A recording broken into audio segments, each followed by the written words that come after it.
A tale of werewolves, alphas, and fated destinies, written by Olivia Stone. The wind had been whispering warnings all morning, carrying with it that peculiar metallic scent that Sarah had learned over 5 years of solitude meant a storm was coming. Not just any ordinary winter squall,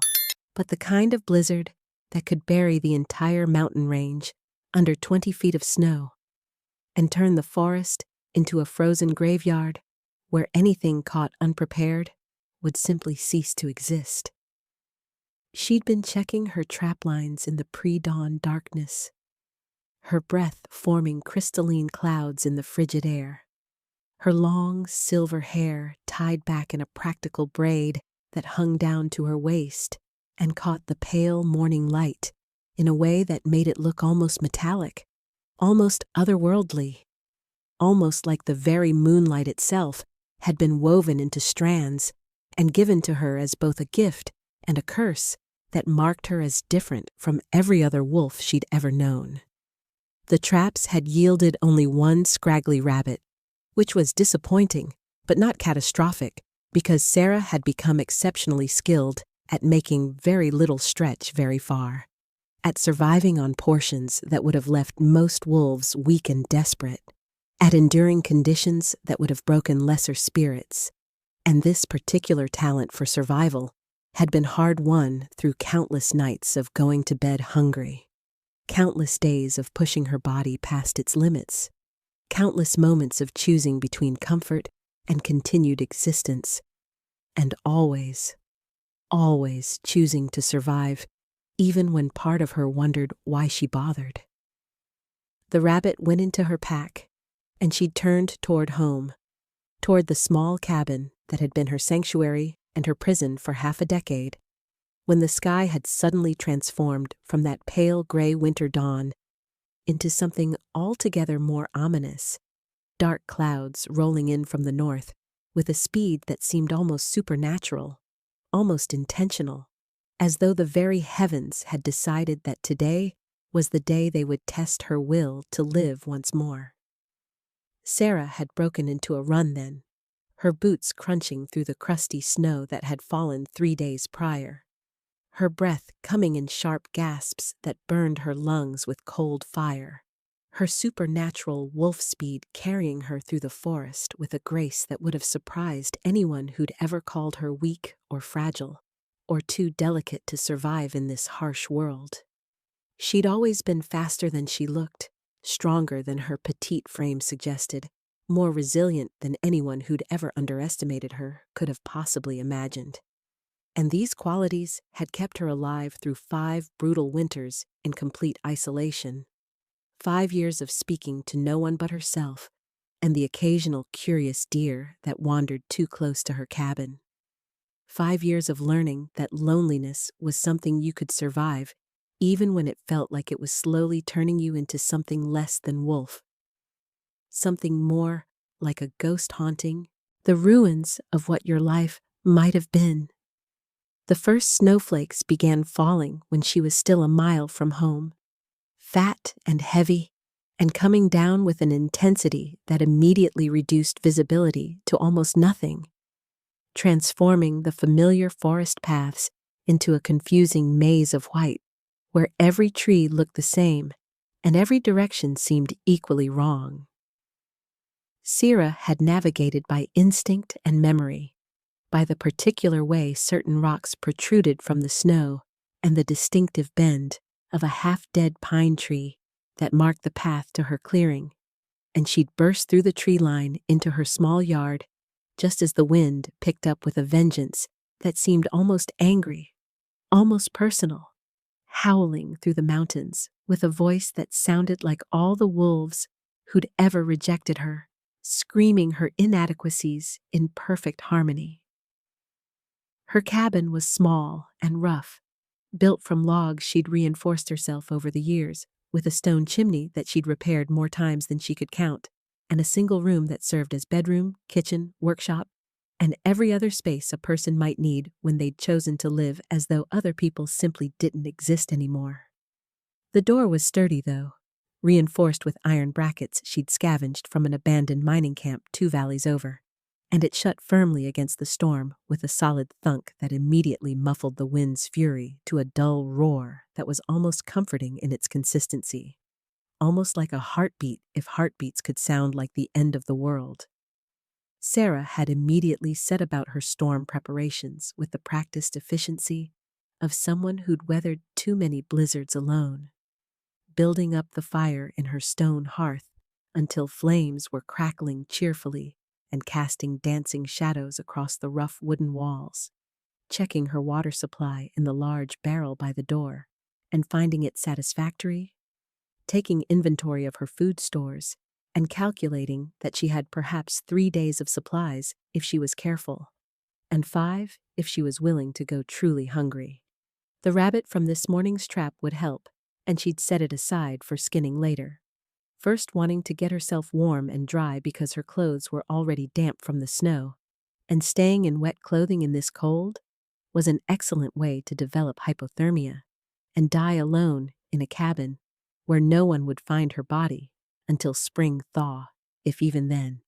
because nobody knew she lived here and nobody cared enough to come looking. She'd changed into dry clothes, thick wool leggings, and a tunic she'd sewn herself from fabric she'd traded for in a tiny settlement 2 days' walk south, one of the few places where she occasionally went to barter her services as a healer and huntress for the supplies she couldn't make or find herself. Though she never stayed long, because even in that remote outpost people would stare at her silver hair and pale skin and storm-gray eyes and whisper among themselves about bad omens and cursed bloodlines and all the superstitious nonsense that had followed her since birth. Her hair, freed from its braid, cascaded down her back in waves that caught the firelight and seemed to shimmer with an inner luminescence that was both beautiful and unsettling, both gift and burden, both the thing that made her unique and the thing that made her unbearable to look at for those who believed different meant dangerous. Sarah had been stirring a pot of thin stew over the fire, adding the rabbit meat she'd quickly skinned and cleaned, throwing in some dried herbs and the last of her root vegetables, when she'd heard it for the first time, a sound that didn't belong to the storm, a heavy impact against her cabin door that was too solid, too deliberate, too purposeful to be just wind-blown debris or a falling branch. She'd frozen with her wooden spoon halfway to her mouth, her heart suddenly pounding in her chest with a fear that was both immediate and accumulated from 5 years of being utterly alone.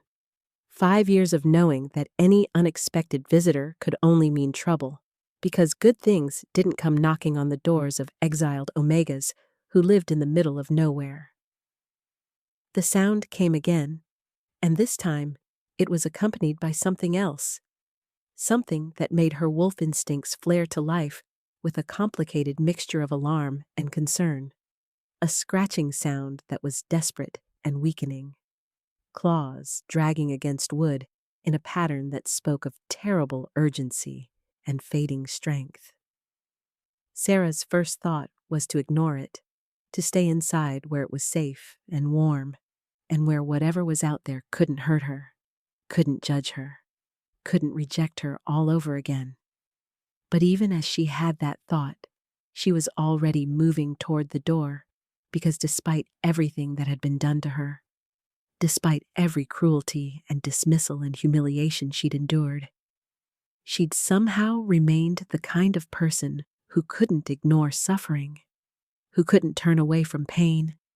who couldn't let something die on her doorstep without at least trying to help, even if helping was the exact quality that had gotten her into trouble in the first place.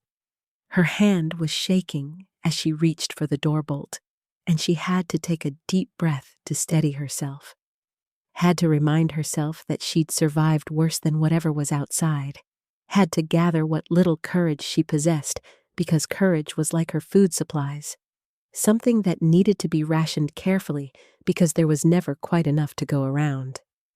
The bolt slid back with a metallic scrape that sounded impossibly loud over the storm's roar, and she'd pulled the door open just a crack, just enough to peer outside into the swirling white chaos, and what she saw made her breath catch in her throat with a gasp that was equal parts shock and something else, something she couldn't quite name, but that felt dangerously close to recognition. There was a wolf collapsed on her doorstep, and calling it massive would have been a profound understatement because this creature was enormous in a way that defied natural explanation. Easily twice the size of any normal wolf with a body that seemed built for power and dominance and command.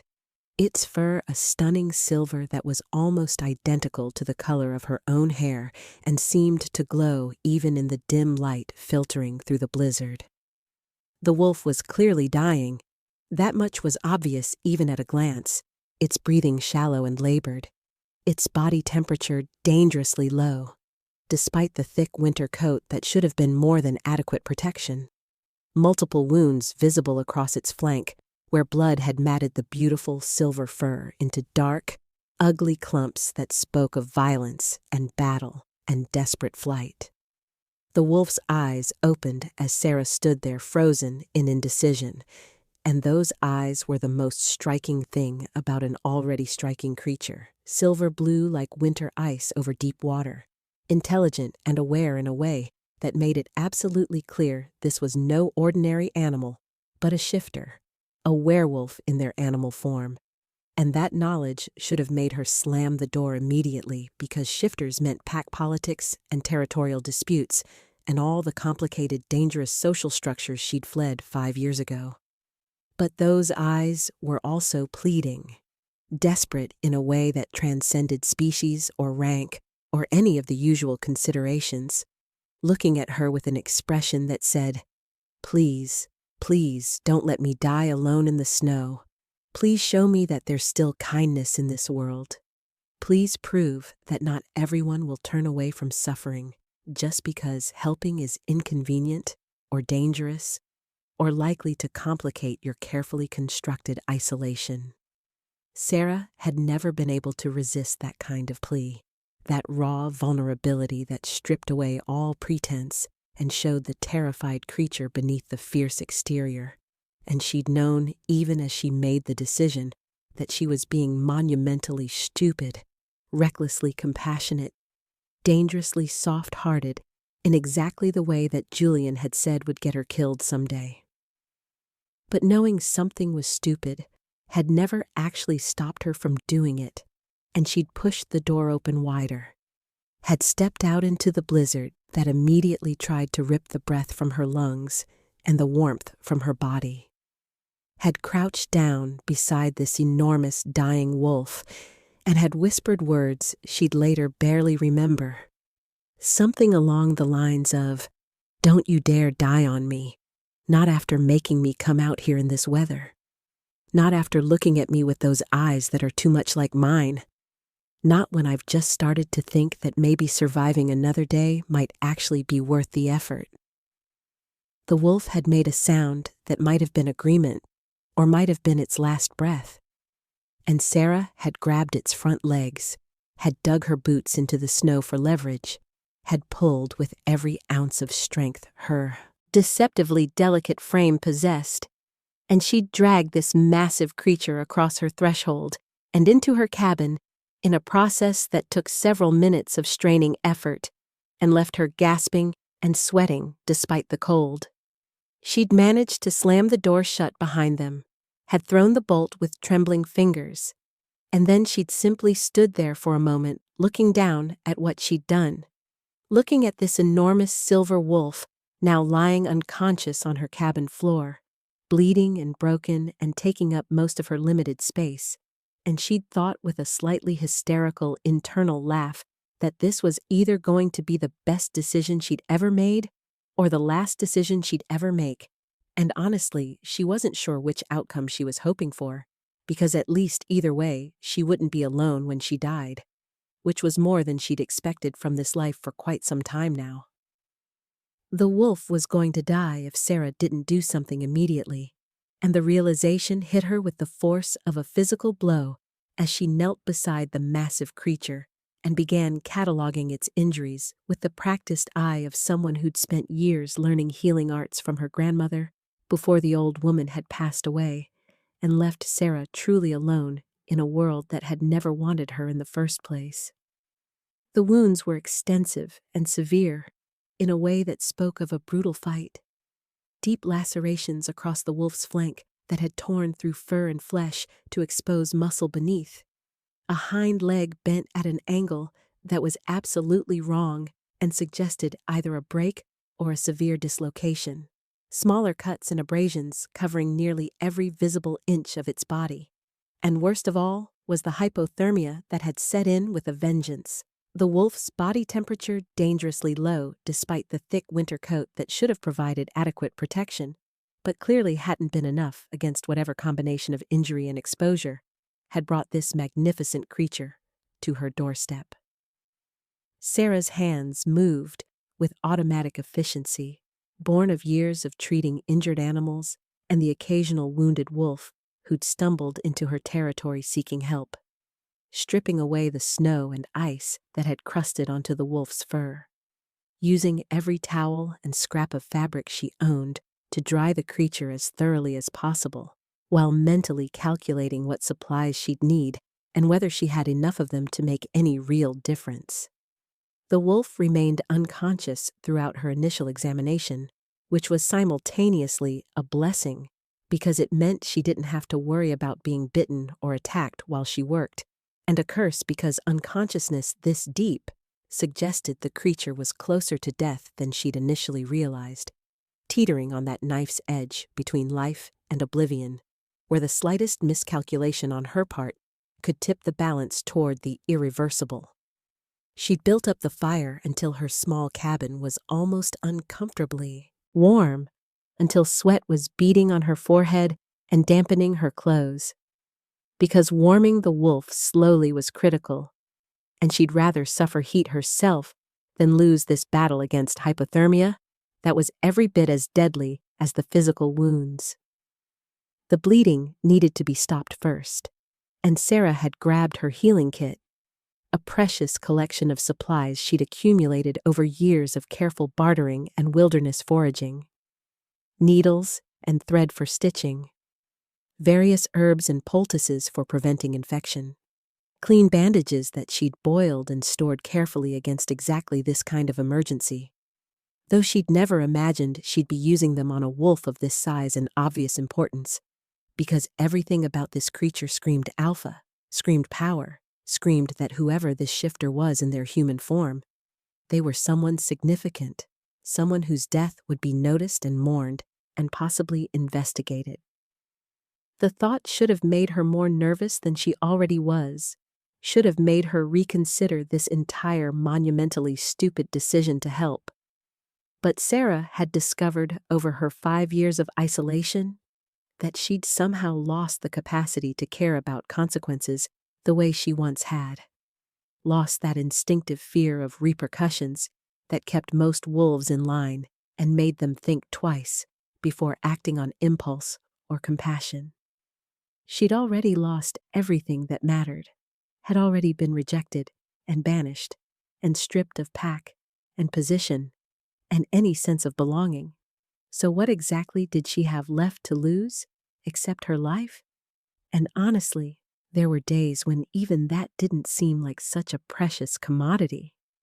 Days when continuing to survive felt less like victory and more like stubborn refusal to give the wolves who'd cast her out the satisfaction of knowing they'd broken her completely. The stitching took over an hour, her fingers working with steady precision, despite the trembling that came from exhaustion and lingering adrenaline, closing the worst of the lacerations with neat sutures that would minimize scarring if the wolf survived long enough for healing to matter. Packing the wounds with a poultice made from herbs she'd gathered last summer and dried carefully for exactly this purpose. Yarrow to stop bleeding and promote healing, comfrey to knit tissue back together, garlic to fight infection. All the old remedies her grandmother had taught her during long afternoons in the garden, when Sarah had been young enough to still believe that being useful might make people overlook how different she looked. The leg was next, and that required her to shift the wolf's position carefully,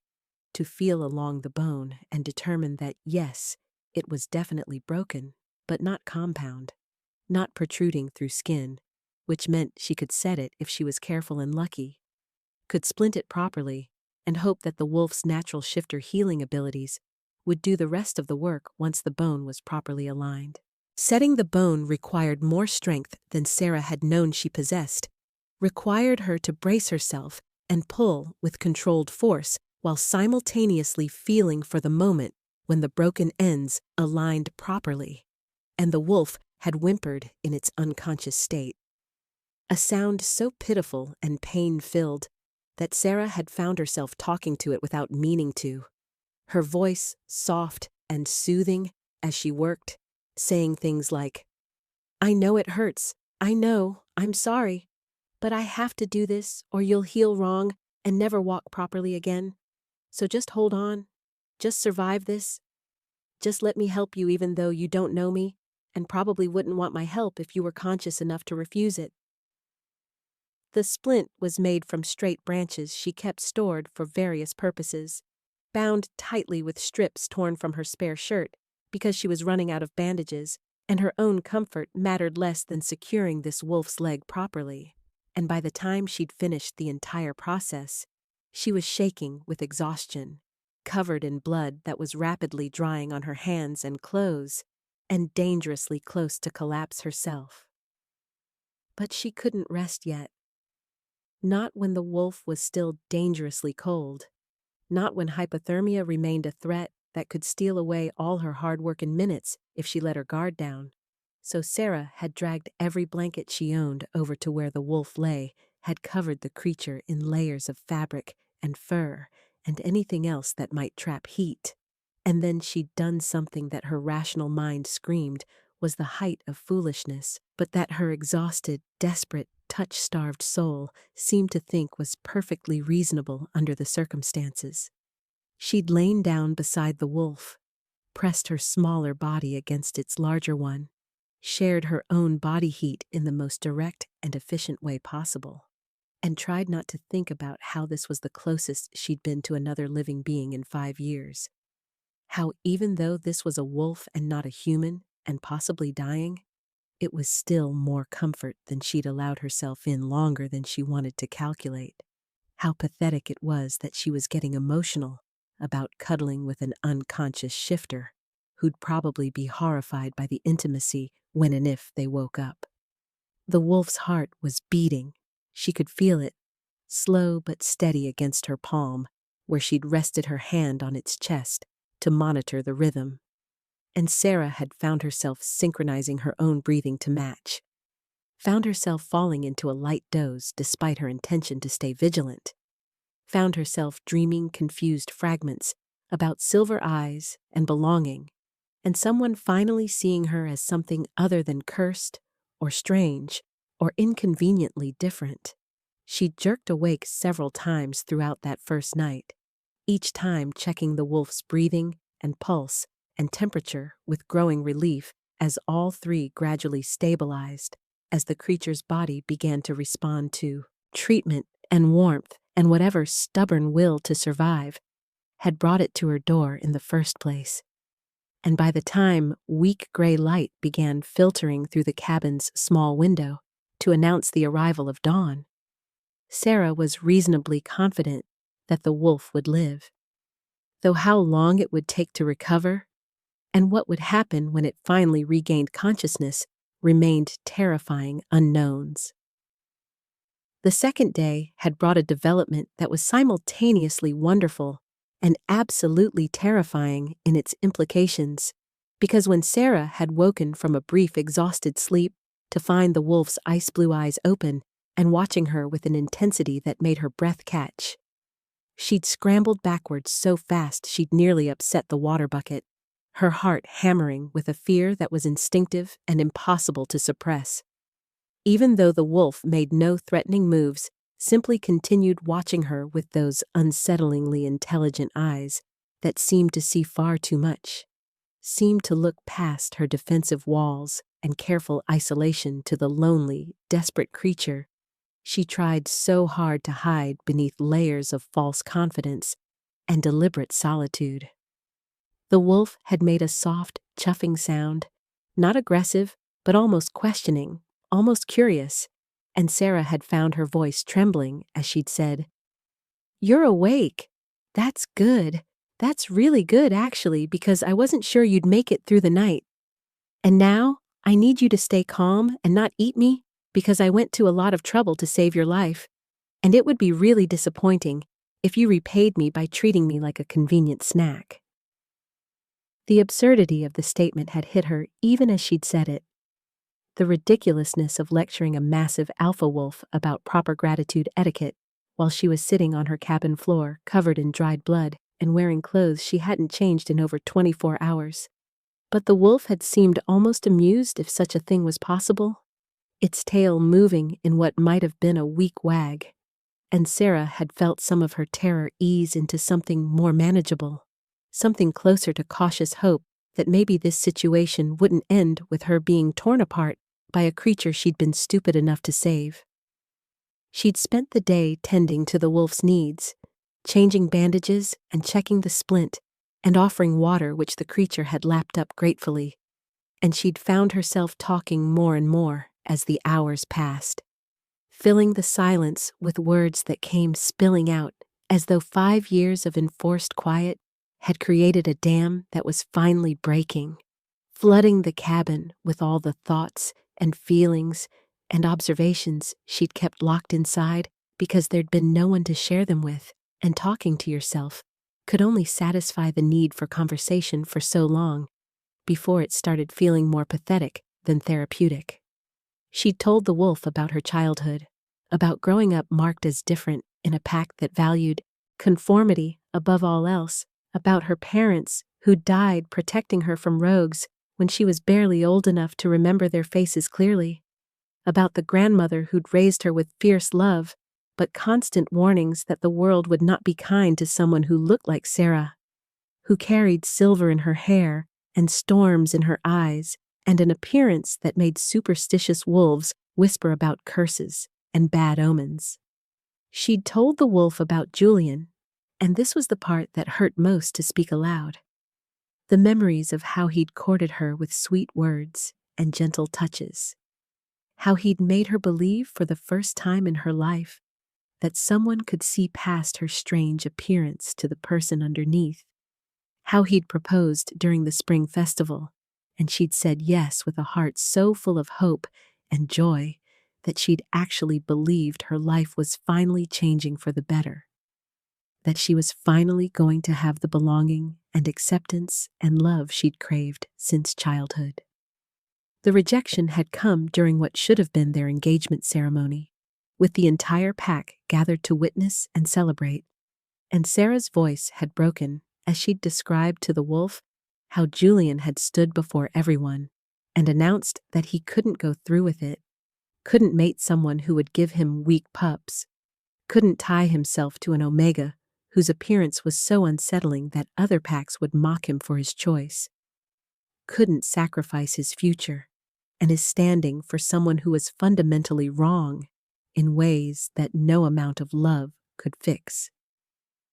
She'd told the wolf about the silence that had followed, the way no one had protested or defended her, the way the pack alpha had actually agreed with Julian's assessment and suggested that perhaps it would be better for everyone if Sarah left voluntarily rather than continuing to be a burden on pack resources and a source of discomfort for wolves who found her presence disturbing, and she'd described walking away from the only home she'd ever known, with nothing but a pack of supplies and the crushing weight of absolute rejection, of being deemed so fundamentally unworthy that even a mate bond based on genuine affection couldn't overcome the liability of her existence. The wolf had moved closer during this recitation, had somehow dragged its injured body across the floor despite the splinted leg to rest its massive head on her lap in a gesture that was so unexpectedly comforting that Sarah had broken down completely, had buried her fingers in silver fur that matched her silver hair, and cried in a way she hadn't allowed herself to cry in 5 years. Great gasping sobs that shook her entire body and left her feeling simultaneously emptied out and somehow lighter, as though speaking these truths aloud to a creature who couldn't judge or reject or turn away, had released something toxic she'd been carrying around like poison in her veins. The wolf had stayed still throughout her breakdown, offering nothing but silent presence and the warm, solid reality of its body. And when Sarah had finally cried herself out and raised her head to meet those ice blue eyes again, she'd whispered, "Thank you for listening. Even though you probably don't understand a word I'm saying, even though this is all just meaningless noise to you, thank you for being here, for not leaving, for making me feel less alone, even if it's only because you're too injured to go anywhere else." The third day had dawned, with the blizzard finally beginning to break, the wind dying down to occasional gusts instead of the constant howling fury that had shaken the cabin walls for the past 2 days. And Sarah had woken to find herself once again pressed against the wolf's side, her body seeking its warmth, even in sleep, her hand resting over its heart where she could feel the steady beat that proved it was still alive, still fighting, still clinging to existence with the same stubborn determination that had somehow kept Sarah herself going through 5 years of isolation. The wolf's injuries were healing with a speed that confirmed its alpha status. Shifters of higher rank recovering faster than normal wolves, or even regular shifters, and Sarah had found herself wondering who this creature was in its human form, what pack they belonged to, whether anyone was searching for them, whether their disappearance was causing panic or grief or political complications somewhere in the wider world that Sarah had turned her back on so completely. She'd been changing the bandages and checking the splint, her fingers moving with practiced efficiency while her mind wandered through these questions when she'd felt it for the first time. A strange pulling sensation low in her belly, a warmth that seemed to radiate outward from her core and connect to something in the wolf. A golden thread of awareness that she didn't understand, but that felt significant in a way that made her heart race and her breath catch. The wolf's eyes had opened at exactly the same moment, fixing on her with an intensity that was different from before. More focused, more purposeful, more knowing, and Sarah had felt a flash of recognition that didn't make any sense because she'd never met this wolf before, had never seen those particular silver blue eyes in any face, human or animal, had never felt this particular combination of attraction and terror and desperate longing that was suddenly flooding through her system like wildfire. The wolf had begun to shift, and Sarah had scrambled backward in alarm, watching in horrified fascination as the massive animal form rippled and changed, as silver fur receded to reveal tanned skin, as the muzzle shortened into a human face, as 4 legs became 2 arms and 2 legs, as everything that had been wolf transformed into something else, someone else. A man who was simultaneously the most beautiful thing Sarah had ever seen and the most terrifying, because beauty like that belonged to alphas, belonged to powerful wolves who ruled packs and made decisions that affected hundreds or thousands of lives, belonged to exactly the kind of wolf who would look at someone like Sarah and see nothing but an unfortunate mistake to be corrected or ignored. The man was naked, of course, because shifters always were after transformation, and Sarah had averted her eyes even as her mind registered details she couldn't help noticing. The silver hair that matched her own, the muscular body marked with scars that spoke of countless battles survived, the strong features that would have been handsome even without the alpha power that seemed to radiate from him like heat from a fire, and most importantly, the eyes. Those same ice blue eyes that had watched her for 3 days from a wolf's face, and were now watching her from a human one with an expression that made her want to run and stay in equal measure. The man had spoken then, his voice rough from disuse and injury, but carrying an authority that made it clear he was accustomed to being obeyed. And he'd said words that would change everything.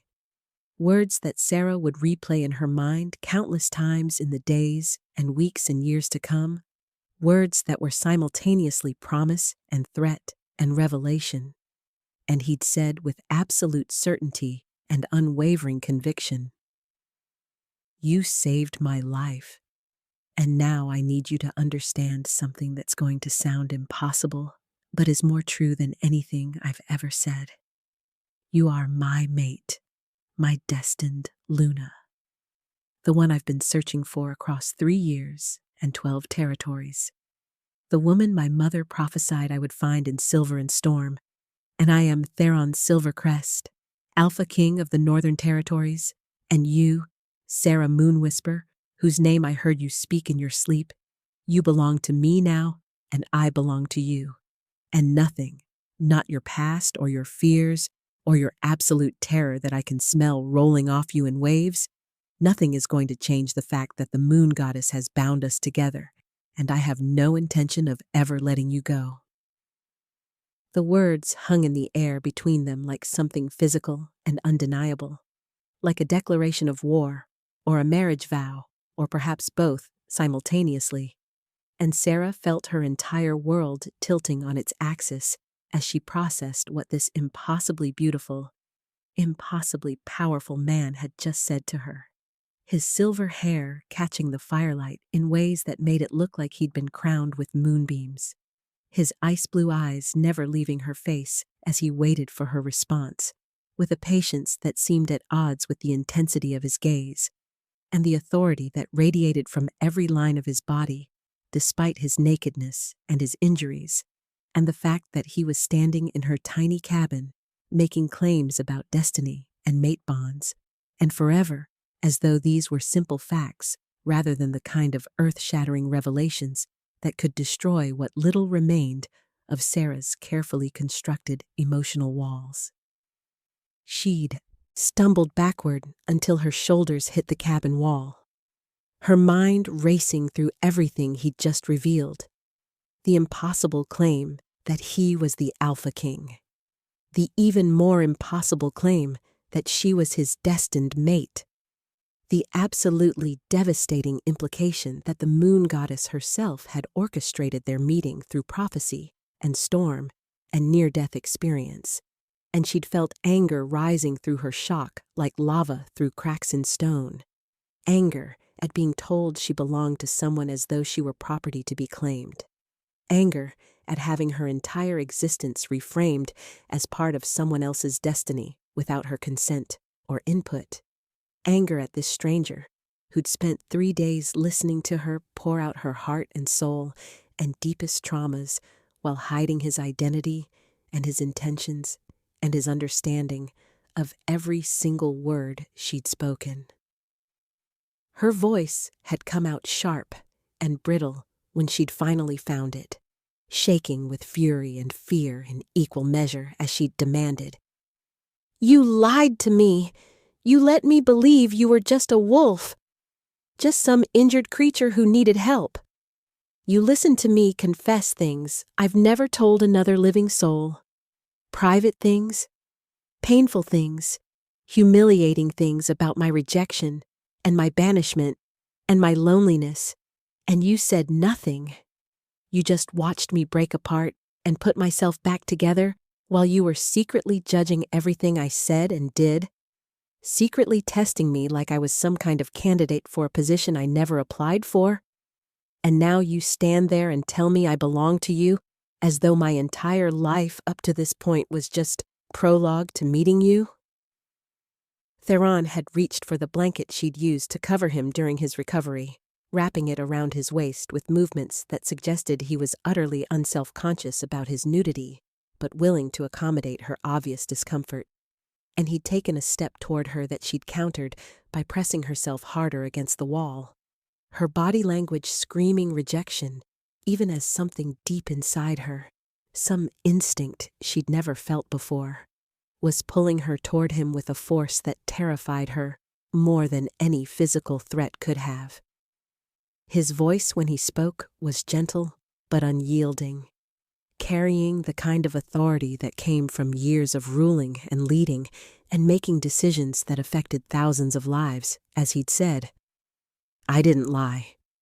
I simply didn't correct your assumptions, and yes, I listened to everything you said because I needed to know who you were when you thought no one important was listening, when you believed your words had no consequences beyond the therapeutic value of speaking them aloud. Because I've spent 3 years being courted by Omegas, who saw only my crown and my power and the status they'd gain as my Luna,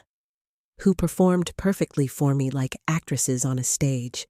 showing me carefully curated versions of themselves that were designed to appeal rather than reveal truth. And I was tired of it, Sarah. So tired of never knowing if someone wanted me or wanted what I could give them. The admission had caught her off guard, the vulnerability in his voice at odds with his commanding presence. And Sarah had found her anger wavering even as she'd tried to hold on to it, tried to use it as a shield against the terrifying possibility that he might be telling the truth, that she might actually be his destined mate, that everything she'd suffered through might have been leading to this moment in this cabin, with this man who was looking at her like she was something precious rather than something cursed. She'd wrapped her arms around herself, a defensive gesture that was also self-comforting, as she'd argued with a desperation that came from 5 years of learning that hope was dangerous and trust was a luxury she couldn't afford. You don't know me. You don't know anything real about me.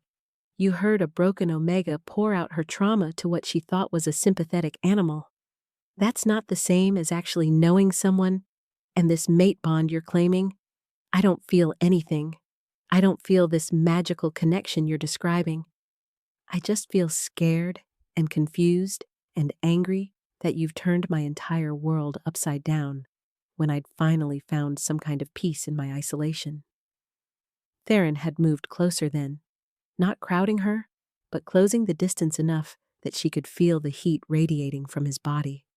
could smell the scent of him that was somehow familiar, despite never having encountered it before. Pine and winter snow, and something else.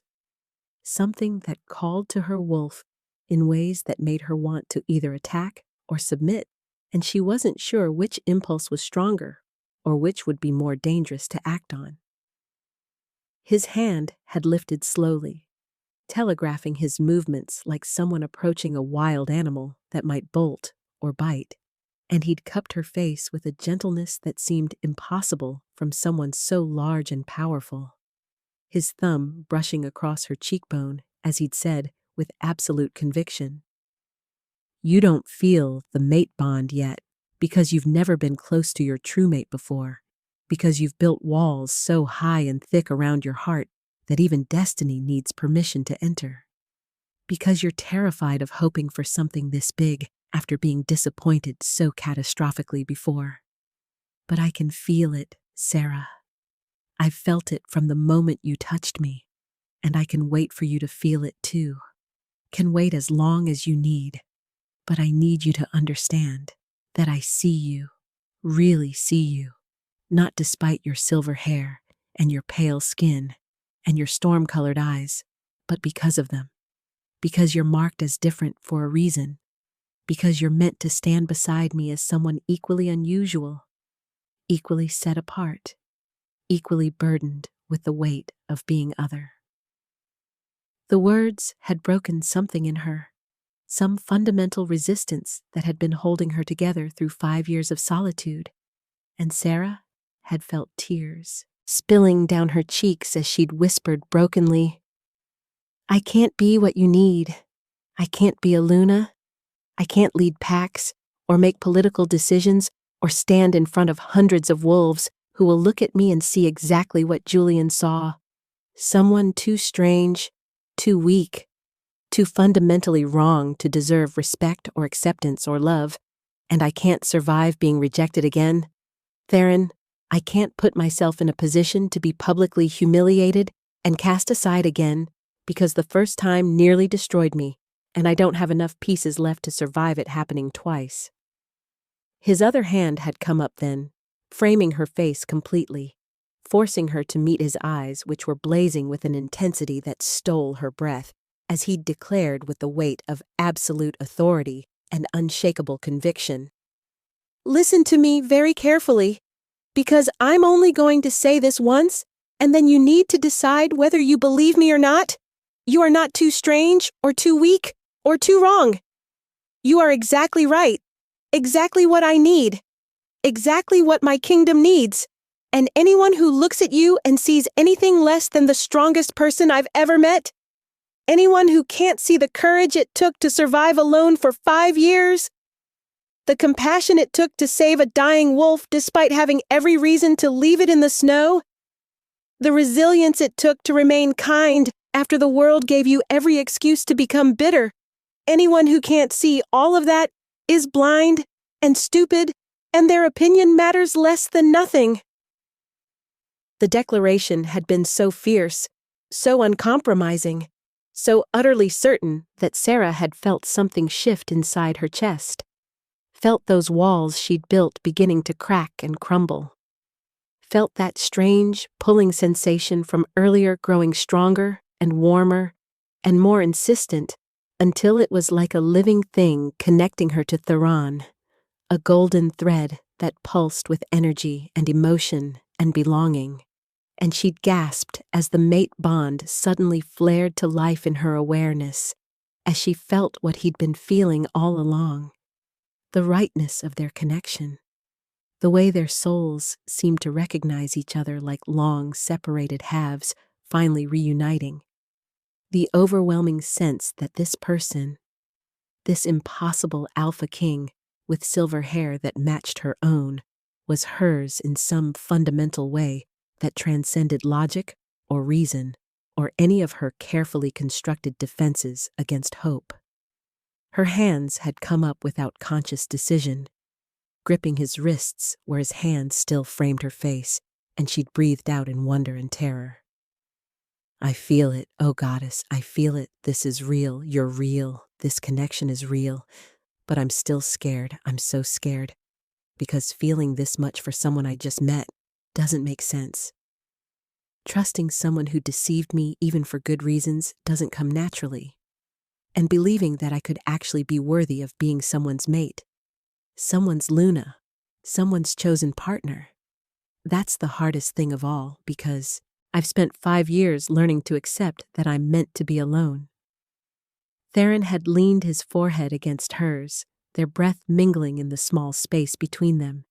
and he'd said with a gentleness that seemed at odds with his alpha power, but that somehow made that power more rather than less impressive. "I know you're scared. I know this is overwhelming. I know I'm asking you to trust me when I haven't earned that trust yet. But Sarah, I'm asking anyway, because the alternative, the thought of walking away from you, of leaving you here alone when you're my mate, when you're the one my mother prophesied, when you're the person I've been incomplete without for 28 years, that's not something I can do. That's not something I will do. So I need you to be brave one more time. I need you to take one more risk. I need you to come with me back to the palace and let me show you what your life could be. Let me prove that I see your worth, even if you can't see it yourself yet. Let me give you the belonging and acceptance and love that you've deserved since birth, but that no one was strong enough or wise enough to offer you before now." The choice had stretched out before her like a crossroads, one path leading back to her familiar isolation, her safe loneliness, her comfortable misery where at least she knew what to expect and couldn't be disappointed by hoping for more, and the other path leading into complete unknown territory, into a world of politics and power and public scrutiny where her every flaw would be examined and judged, where her strange appearance would mark her as different among thousands of wolves rather than just within one small pack, where failure would be so much more catastrophic than anything she'd experienced before, but where success, where acceptance, where belonging might finally be possible if she could find the courage to reach for it. She'd stood there trembling against the wall of her cabin, the fire crackling behind Theron's shoulder, the storm finally breaking outside to let weak sunlight filter through the windows, and she'd made her decision not because she was certain it was right, but because she was tired of letting fear make her choices. Tired of surviving instead of living. Tired of being alone when the alternative was standing right in front of her, offering everything she'd ever wanted, wrapped in the terrifying package of an Alpha King who saw her as his destiny. Her voice had been barely audible when she'd finally spoken, but it had been steady despite her fear, as she'd said, "I'll come with you. I'll try this. I'll see if I can be what you believe I am. But I need you to promise me something. I need you to promise that if I fail, if I prove to be too weak or too strange or too fundamentally wrong for this role you're offering, you'll let me go with dignity instead of public rejection. You'll give me enough supplies to start over somewhere even more remote than here, and you won't hate me for not being strong enough to live up to your prophecy or your expectations or your kingdom's needs." Theron had pulled back just enough to meet her eyes fully, and he'd smiled with such warmth and certainty that it had stolen her breath as he'd promised. "You won't fail, because failing would require you to be someone other than who you are. But if you decide this life isn't what you want, if you choose to leave, I'll let you go, because I want you to stay by choice, not by obligation. But I'll spend every day until you make that decision, proving to you that you're exactly where you belong. And I have a feeling that once you see yourself through my eyes, through the eyes of wolves who will come to love and respect you as I already do, you won't want to leave at all." The days that followed had been a whirlwind of change and challenge and small victories that gradually built Sarah's confidence in ways she'd never thought possible. The journey from her cabin to the palace taking 2 days, during which Theron's elite guard had arrived searching for their missing king, and had reacted to Sarah's presence with everything from skepticism to wonder to cautious acceptance once they'd realized she matched the dead queen's prophecy down to the silver hair and storm-colored eyes.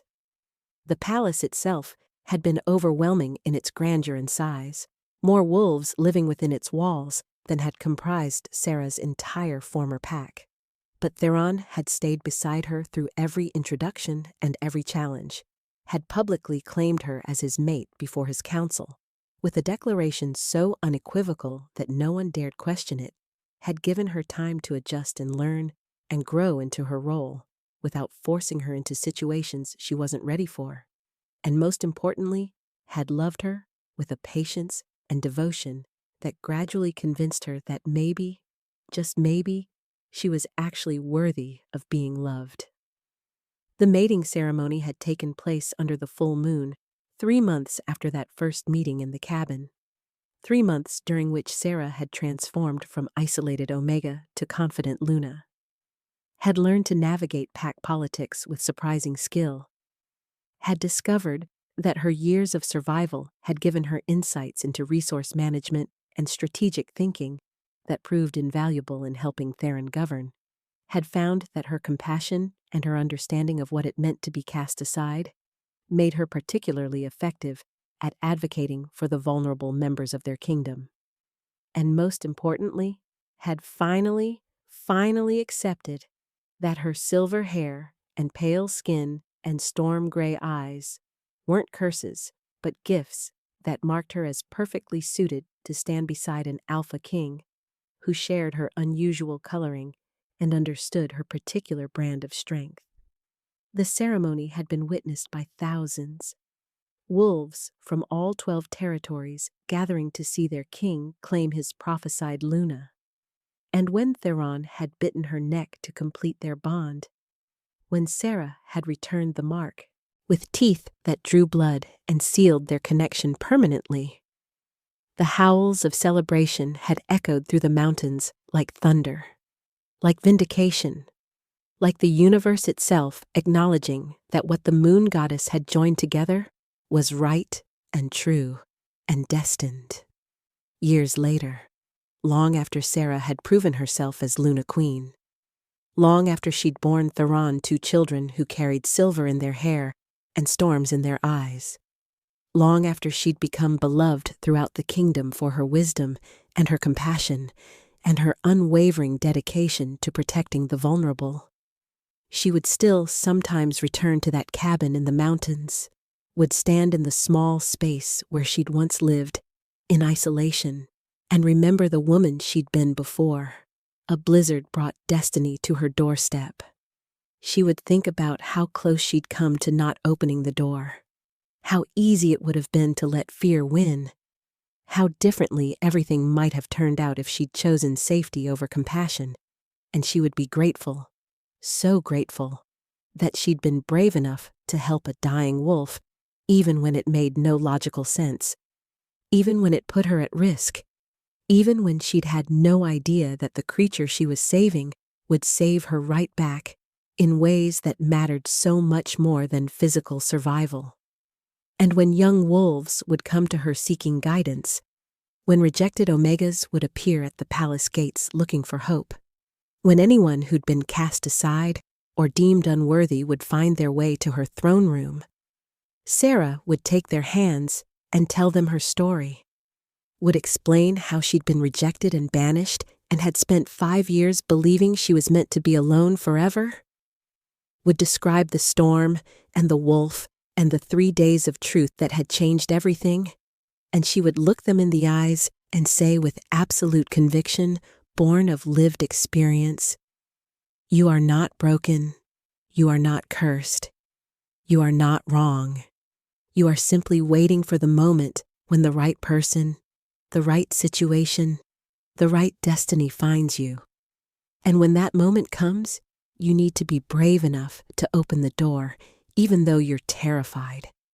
Because on the other side of your fear might be everything you've ever wanted, wrapped in a package you never expected.